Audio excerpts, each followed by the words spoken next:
주님께서 여러분과 함께 마르코가 전한 거룩한 복음입니다. 주님 영광 받으소서. 그때 예수님께서 유다 지방과 요르단 건너편으로 가셨다. 그러자 군중이 다시 그분께 모여들었다. 그래서 예수님께서는 늘 하시던 대로 다시 그들을 가르치셨다. 그런데 바리사이들이 와서 예수님을 시험하려고 남편이 아내를 버려도 됩니까? 하고 물었다. 예수님께서 그들에게 모세는 너희에게 어떻게 하라고 명령하였느냐? 하고 되물으시니 그들이 이혼장을 써주고 아내를 버리는 것을 모세는 허락하였습니다. 하고 대답하였다. 그러자 예수님께서 이르셨다. 너희 마음이 완고하기 때문에 모세가 그런 계명을 기록하여 너희에게 남긴 것이다. 창조 때부터 하느님께서는 사람들을 남자와 여자로 만드셨다. 그러므로 남자는 아버지와 어머니를 떠나 아내와 결합하여 둘이 한 몸이 될 것이다. 따라서 그들은 이제 둘이 아니라 한 몸이다. 하느님께서 맺어주신 것을 사람이 갈라놓아서는 안 된다. 집에 들어갔을 때의 제자들이 그 일에 관하여 다시 묻자 예수님께서 그들에게 말씀하셨다. 누구든지 아내를 버리고 다른 여자와 혼인하면 그 아내를 두고 간음하는 것이다. 또한 아내가 남편을 버리고 다른 남자와 혼인하여도 간음하는 것이다. 주님의 말씀입니다. 그리스도님 참여합니다. 참여 예수님. 오늘 복음은 예수님께서 혼인에 대해서 특히 또 이혼에 대해서 이야기를 하십니다. 배경은 이제 바리사이들이 예수님을 시험하려고, 그러니까 헤로데가 자기 어떻게 보면 제수죠. 헤로데 필리포의 아내였던 헤로디아와 혼인하면서 자기 부인을 버리고 그런 혼인을 맺는 것을 보고 바리사이들이 예수님께 함정을 파면서 질문을 한 그 내용이 오늘 복음의 혼인에 대한 가르침입니다.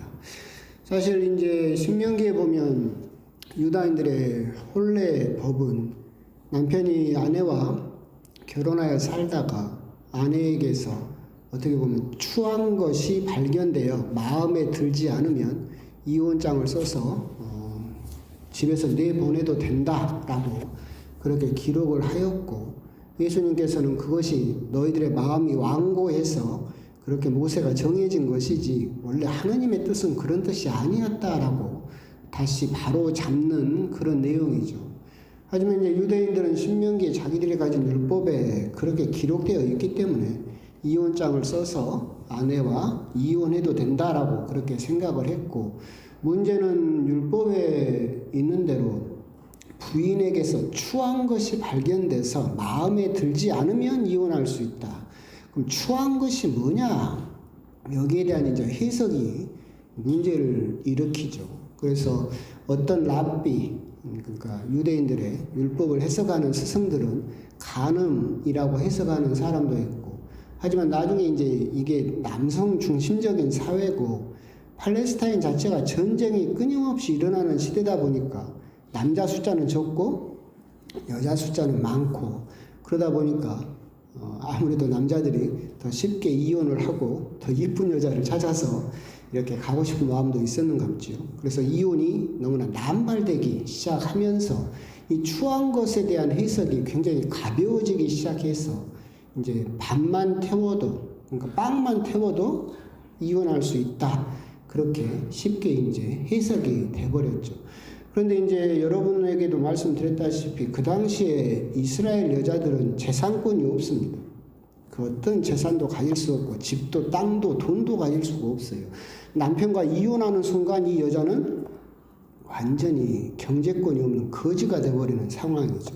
완전히 어떻게 보면 극단적인 가난으로 내몰려 버리는 상황이고, 남자는 쉽게 이혼장을 써서 쫓아버린다 하더라도 여자는 극한의 생존권이 걸린 문제로 그렇게 처해지기 때문에 예수님께서는 거기에 대해서 금지를 하고 계신 것이죠. 그렇게 빵만 태워도 이혼할 수 있게 되었는데 또 남자들은 거기에서 만족을 못 하잖아요. 그래서 어느 정도까지 이게 가벼워지느냐라고 한다면 부인이 기가 세서 이혼하자는 말을 꺼냈다간 내가 죽을 것 같다. 남자가 그러면 쉽게 이혼하는 방법이 부인이 자고 있을 때 이혼장을 손에다 쥐어줘요. 아침에 깨서 부인이 딱 봤는데 그러면 이혼이 성립해요. 이혼하자 말했다가 두드러 맞아서 죽을 것 같으면 잠자는 부인 손에다 이혼장을 쥐어주고 다음날 아침에 이혼장이야? 그럼 이혼이 성립하게 된다. 부인이 옥상에서 빨래를 널거나 일을 하고 있을 때 이혼장을 던져요. 그럼 부인은 남편이 뭘 던지니까 잡겠지. 잡는 순간 이혼이 성립한다. 여자가 잡았으니까. 그런 식으로까지 이혼이 너무나 가벼워지는 그런 현상들. 그런데 아까 말씀드린 바와 같이 이혼이 그렇게 이루어지는 순간 여자들은 극한의 생존권으로 몰려버리기 때문에 예수님께서는 원래 너희들이 마음이 완고해서 이혼장도 안 써주고 여자들을 쫓아내는 경우가 너무나 흔하기 때문에 정식 법 절차를 밟아서 이혼장이라도 써줘서 그 여자가 다른 데 혼인할 수 있는 길이라도 열어줘라라고 그런 법이 생긴 것이지 원래 하느님께서 만드신 창조의 법은 결코 그런 법이 아니었다. 창조 때의 그 본래의 뜻을 되살려야 된다라고 하는 것이 오늘 예수님의 그런 말씀이죠. 그렇기 때문에 우리 가톨릭 교회는 예수님의 이 말씀에 따라서 이혼에 대해서 반대를 하고 있고 이혼을 인정하지 않죠. 물론 그렇다라고 해서 우리가 흔히 말하는 조당이라고 하는 것이 이혼만 한다고 해서 조당에 걸리는 것은 아니에요. 이혼을 하고 나서 새로운 혼인을 맺으려고 하는 순간 조당이 걸리는 거죠. 그래서 이제 세상의 법에 따라서 이혼이라고 부르지만 교회는 그것을 별거라고 받아들이기 때문에 그런 부분은 이제 혼인에 관계된 문제는 훨씬 더 복잡한 문제이긴 하지만 오늘 예수님께서 다시 한번 이야기하시는 것은 창조 때의 그 마음이 다시 회복될 필요가 있다. 사실 우리나라도 전 세계에서 으뜸가는 이혼 국가죠. 한때는 이혼 1위까지도 했었어요. 근데 요즘은 많이 이혼율이 떨어졌어요. 왜 떨어진지 아세요? 혼인하는 사람이 없으니까. 출산율도 0.67로 떨어졌잖아요. 혼인하는 사람이 없으니까 이혼하는 부부도 그렇게 줄었다. 실제로 그렇다라는 이야기가 있고, 이제는 옛날하고는 다르게 이제 산업이 발전하고 또 여성에 대한 그런 여성권이 성장하게 되면서 이제 이혼이다라고 하는 것은 옛날과는 조금 더 다른 시각을 요구하고 있고, 그렇다라고 하지만 또 이혼이 너무 남발되는 것도 사실이죠. 옛날에 이제 우스갯소리로 그런 소리가 있었어요. 이제 어떤 부부가 성당에서 혼인 성사를 맺었어요. 근데 이 남자가 이제 한 5년 정도 살다 보니까 너무 힘들고 해서 이혼하고 싶었어요. 그래서 신부님을 찾아갔어요. 그래가지고 아니 혼인할 때는 혼인 성사가 있으니까 이혼할 때도 이혼 성사가 있지 않을까? 해가지고 신부님한테 이혼 성사를 좀 해달라고. 신부님이 몇 월 며칠 몇 시까지 두 사람 나와라 하고 나왔어요. 다 제대 앞에 무릎을 꿇게 놓고 이제 신부님 이혼 성사를 주죠. 어떻게 주냐면 성수를 탁 꺼내갖고 남자 머리를 팍 치고 그다음 여자 머리를 팍 쳐.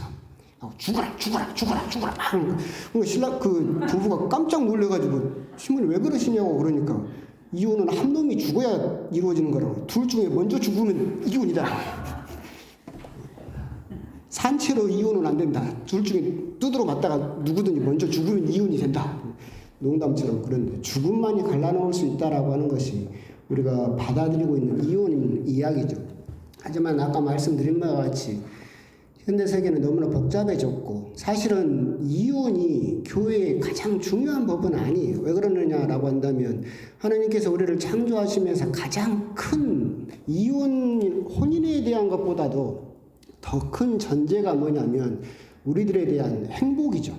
하나님께서 우리를 창조하신 이유는 혼인하라고 만든 것이 아니라 행복하라고 만드셨어요. 그 행복에 대한 어떻게 보면 환경 중에 하나가 뭐예요? 혼인이죠. 남녀가 한 몸에 대해서 사는 것이 너희들이 더 행복해질 수 있다라고 해서 혼인이 있는 거지.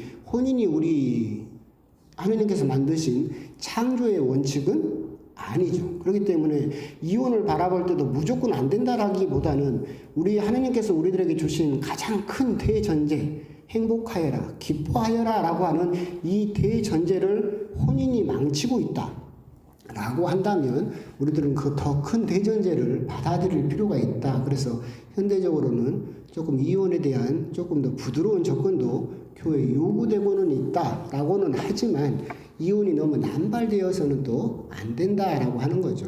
옛날에 계속해서 말씀드린 바와 같이 우리가 이제 젊은 사람들이 이혼을 너무 쉽게 생각하고, 그러니까 옛날에는 결혼이라고 한다면 복음에 나와 있는 것처럼 하느님께서 하늘이 점지해줬다라고 그렇게 생각을 했었는데, 이제는 현대 세계로 들면 하늘이 점지해준 것이 아니라 인간 대 인간이 계약을 했다라고 생각을 하기 때문에 혼인도 계약 관계를 해지하면 끝난다라고 생각을 하면서 하느님이 그 안에 들어갈 틈을 주지 않게 되면서 이혼이 훨씬 더 남발되는 그런 경향들이 있는 것도 사실이다.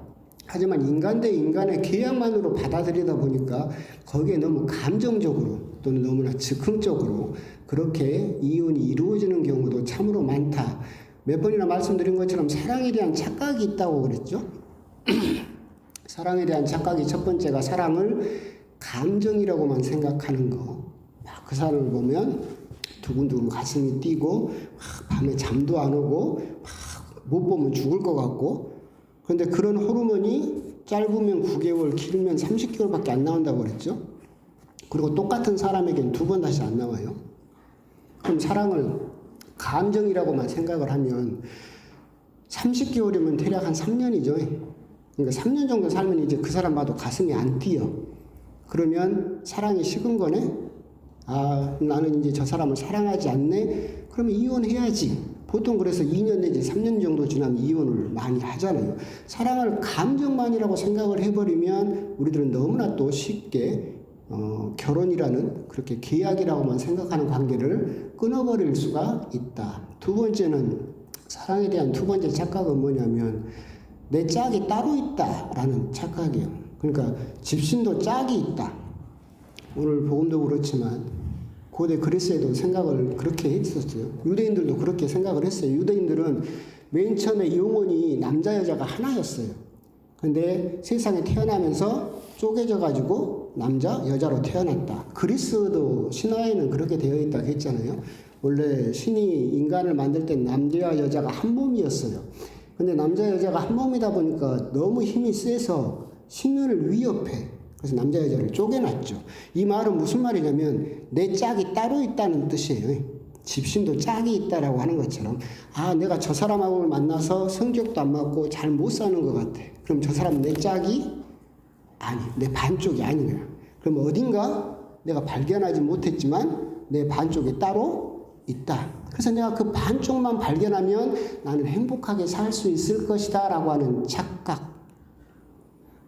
옛날에 말씀드렸죠. 집신은 오른쪽 왼쪽이 없다니까.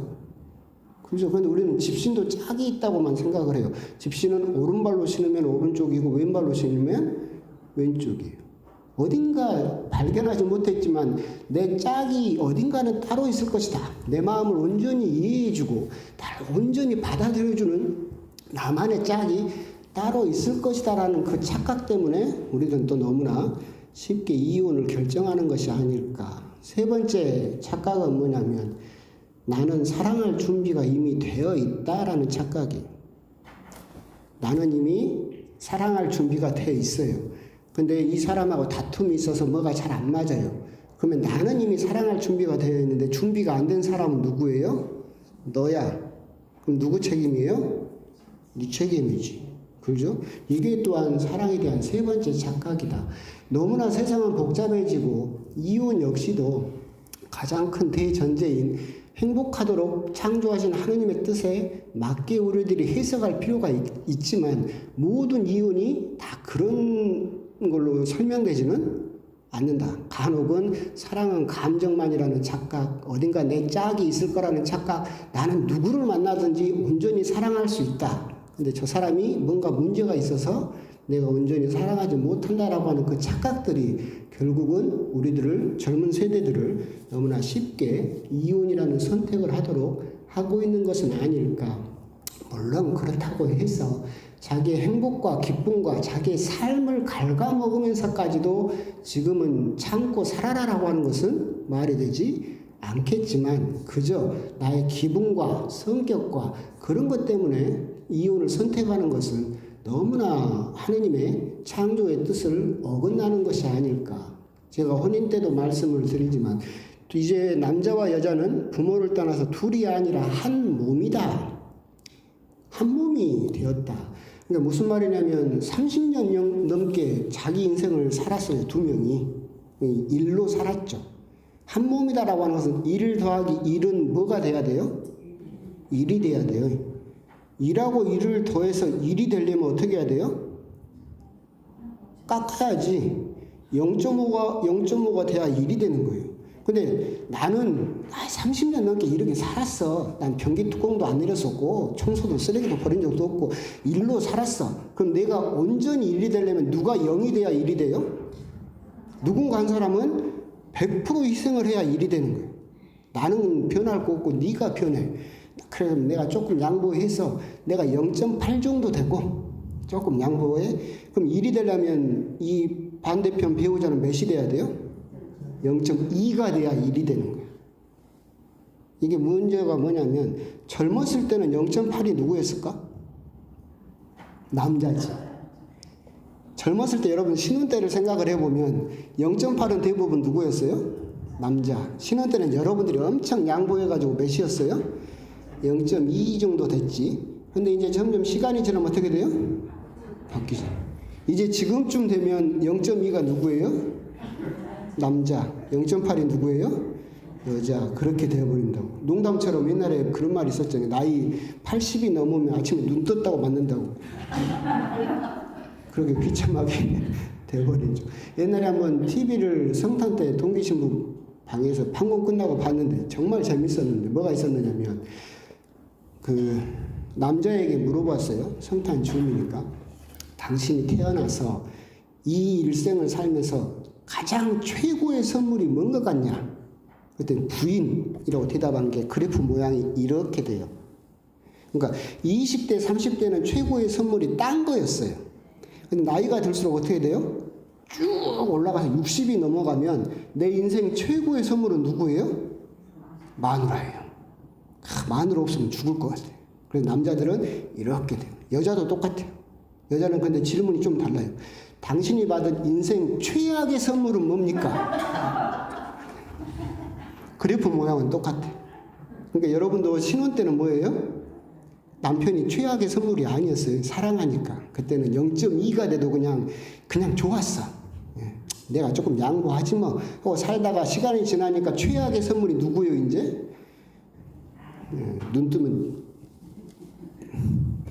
아침에 눈 떴다고 받는 그 사람이 이렇게 그러게 돼버릴 수 있다. 결국은 우리 이제 여러분들하고는 이제 별 상관없어요. 여러분 이미 다 살아버렸고 지금 젊은 사람들은 남자나 여자나 그런 부분에 대해서 조금 생각을 해볼 필요가 있어요. 내가 0.5까지 내가 일로 살았다라고 하지만 한 몸이 되기 위해서는 내 것을 고집하지 않고 0.5까지는 깎여줘야 일이 될 수 있는데 끝내 일만 고집하면 서로 깎이다가 못 참고 결국은 이혼을 하게 되는 선택을 하게 되는 것이 아닐까. 결국은 우리 젊은이들도 한 몸이다라고 할 때 그런 부분은 한번 생각을 해볼 필요가 있겠다. 그리고 우리 형제님들에게도 항상 제가 말하면 맨 남자 편만 든다 하는데 그러진 않아요. 근데 여기 젊은 사람들이 없네. 내가 힌트를 드리면 그런 거예요. 그 점수를 매길 때 여자들은 뭐든지 1점이에요. 그러니까 우리 남자들이 착각하는 게 뭐냐면 남자들은 홈런을 칠 수 있다고 생각해요. 그러니까 내가 부인에게 막 서운하게 해도 나중에 짜잔 하고 다이아 반지를 주면 이때까지 내가 마이너스 점수를 다 만회할 수 있다고 생각해요. 홈런을 칠 수 있다고. 근데 여자는 다이아 반지도 몇 점이에요? 1점이에요. 나 무시한 것도 1점이고 전화 안 한 것도 1점이고 술 먹고 늦게 들어온 것도 1점이에요. 그럼 다 감점이잖아요. 그리고 나중에 다이아 반지를 사줘봤자 플러스 1점이야. 그러면 평생 산 것이 다 뭐예요? 마이너스야. 근데 남자들은 착각을 해.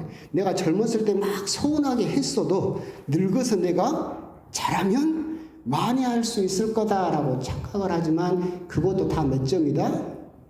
1점이다. 지금부터 열심히 해야 1점 1점 해갖고 젊었을 때 까먹어놨던 거 조금 메꿀 수가 있다라고 하는 점은 우리들이 하여튼 뭐 그런 힌트도 있긴 하지만 여러 가지가 하여튼 그런 부분도 생각을 해볼 필요가 있겠다. 그런데 이제 이혼 부분을 왜 이야기가 이렇게 길어지냐면 내가 살아봤어야 알지. 내가 살아봤어야 알지. 근데 안 살아봐서 잘 몰라요. 근데 그러다 보니까 이제 이야기도 듣고 하는데 그러면서 이제 제가 마지막으로 드리고 싶은 말씀은 남녀 간의 혼인 문제만이 아니라 오늘 복음을 묵상하다 보니까 그런 생각이 들었어요. 유대인들의 이혼장을 써주고 너무나 쉽게 여자를 버려버리는 것처럼 우리 역시도 신앙생활에 빗대면 그런 것 같아요. 신앙생활도 우리가 너무나 하느님에게 쉽게 이혼장을 쓰고 버려버리는 경우가 참으로 많지 않는가. 내 마음에 들지 않고 아까 말한 것처럼 추한 것이 발견돼서 마음에 들지 않으면 이혼장을 써서 버려도 좋다. 하느님에게도 똑같이 요즘은 더 심해지지 않았는가. 하느님에게 내 마음에 안 들면 여러분들은 많은 사람들이 어떻게 해버려요? 이혼장을 써서 하느님을 버려버리는 신앙인들이 너무나 많지 않는가. 결국은 오늘 혼인 문제를 이렇게 이야기를 하다 보면 신부로서 그런 생각이 들기도 해요. 그래서 요즘 많은 신앙인들이 아까 말한 것처럼 추한 것이 발견된다. 점점 더 가벼워졌죠. 유대인들도. 실제로 간음 정도가 추했다라고 생각했는데 밥만 태운 것도 추했고 나중에는 그냥 아침에 눈 뜨는데 안 이뻐 보여도 추하다라고 해서 계속 너무나 가벼운 이유들로 부인을 버려버린 것을 예수님이 경고했던 것처럼 요즘 신앙인들도 조금만 하느님의 마음에 안 들면 하느님에게 너무나 쉽게 이혼장을 써주고 버려버리는 일이 너무나 많지 않는가라는 생각도 함께 하게 되는 그런 복음입니다. 그래서 오늘 이제 혼인에 대해서 예수님께서 이야기를 하셨는데 배경은 그렇고 사실 솔직히 말하면 인생 다 사신 여러분들한테 뭐 이혼이니 혼인이니 해봤자 별 닿는 것은 없겠지만 이렇게 들었다가 우리 젊은 청년들이 혼인을 하게 됐을 때 그런 부분도 여러분들이 조금 신앙인으로서 조언해 줄 수 있다라고 한다면 좋은 일이지 않을까 그렇게 생각이 들고 그런 부분도 함께 또 묵상을 해 보셨으면 좋겠습니다. 아멘.